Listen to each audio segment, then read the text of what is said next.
10 tambah 6 tuh bukan 17, say. Cocok. Ya, Itu cocok benar, gue cocok itu. Nah, Gue juga itu. Jadi maksudnya Pak Presiden itu mesti dengerin orang yang ngomong 10 tambah 6 tuh 16. Ya. Jangan ngotot 17. Capek kita. Ya. Nah, kan harusnya orang paling deket dia yang ngomong dong. Jadi sekarang semua orang mau ngomong bahwa 10 tambah 6 itu 16, sama dia ditutup-tutupin nih dengan segala cara. Takut bapaknya darah tinggi, takut bapaknya stroke, takut bapaknya marah.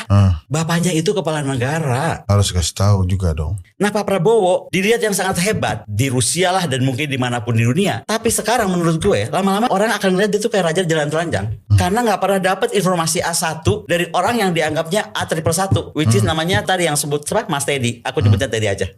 Aku nggak bisa ngerti sekarang ada kampus bersuara dibikinnya BEM Gadungan. Jadi kita tuh kayak negara dagelan. Kalau gue jadi negara lawan nih sekarang, ya gue bikin begitu-begitu aja lucu-lucuan. Kalau seorang titik bisa bayar atau bikin BEM Gadungan, kenapa sebuah negara nggak bisa bikin? Dan gue ngomong BEM Gadungan ini cuma contoh ya. Siapa yang bikin BEM Gadungan titik-titik? Bisa gue baca lah kan gitu.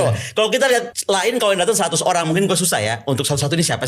Tapi 14 ekor, ya gue tinggal lihat dia siapa, dulu pernah foto sama apa, bagaimana, udah gampang kan. Oh, ini yang laporan ke itu Wapres. Pokoknya kira-kira dia membuat BEM bersatu yang membuat seolah-olah BEM kemarin itu ada tidak benarnya lah gitu. Oh, oke. Gitu. Selalu dan ada bahasanya tuh dia baca di teksnya itu gue kenal bahasa siapa itu. Oh, gitu ya? Itu yang enaknya jadi dosen ya. Kita udah bisa tahu ini kira-kira nulis siapa. Jadi nggak bisa bohong tuh. Nggak bisa, beda dong sama si wakil BEM UI perempuan keren itu. Ya, artikulasinya gitu, mantap. artikulasinya bagus ya kan. Aku tuh nemu banyak. Kalau memang lu cinta Indonesia gak sih? Kalau lu cinta Indonesia tuh ya menurut gua, Udah lu baca itu Wintersnya. iya satu ya, Indonesia itu lagi krisis kepercayaan. Cocok, gue setuju. Jadi dia bukan cuma krisis ekonomi, ya lebih parah daripada ekonomi adalah kepercayaan. Kemudian elit itu sibuk pencitraan. Sibuk benar. Sementara rakyat sibuk bertahan hidup. Jadi jangan marah kalau si siapa Budiman Sujatmiko itu diusir. Karena bukan mahasiswa yang gak mau komunikasi lagi. Itu kan kayak udah letupan gitu. Mereka lelah. Nomor 3-nya kembalinya budaya feodal. Ya. Kenapa? Kritik itu dianggap serangan. Akademisi ngomong itu dianggap dicap anti pemerintah. Nomor 4, tumbuhnya kecenderungan comment politics. Oke. Nah nomor 5, menurut gue itu ancaman kita tuh bukan oposisi. Apa? Penjilat kekuasaan. Itu tuh dari hulu sampai ke hilir penuh penjilat negara ini sekarang. Yang ke-6, Indonesia kehilangan tradisi negarawan. Setuju lagi. Yang ke-7, teror terhadap kebebasan berpikir dan intelektual.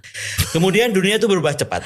Oke. Indonesia sibuk berantem, ya kan? Bukan yang ngomongin apa-apa tapi jadi drama politik lah, perebutan jabatan ini itu. Ya udah, yang paling gue ngerti soal UGM, soal Tio, kenapa gue bangga banget sama Tio, adalah generasi kita tuh kehilangan harapan. Jadi orang kayak Tio kalau bicara UGM, kalau teriak mahasiswa UI dengan segala hormat, terima kasih adik-adik semuanya ya, dan bukan cuma UI dan UGM aja. Karena dia tuh lagi mengejar harapan. Cocok. Betul gak sih? Setuju. Dan yang paling terakhir adalah kalau ada orang gak bisa diem kayak Ibu Koni ini, jangan dibenci.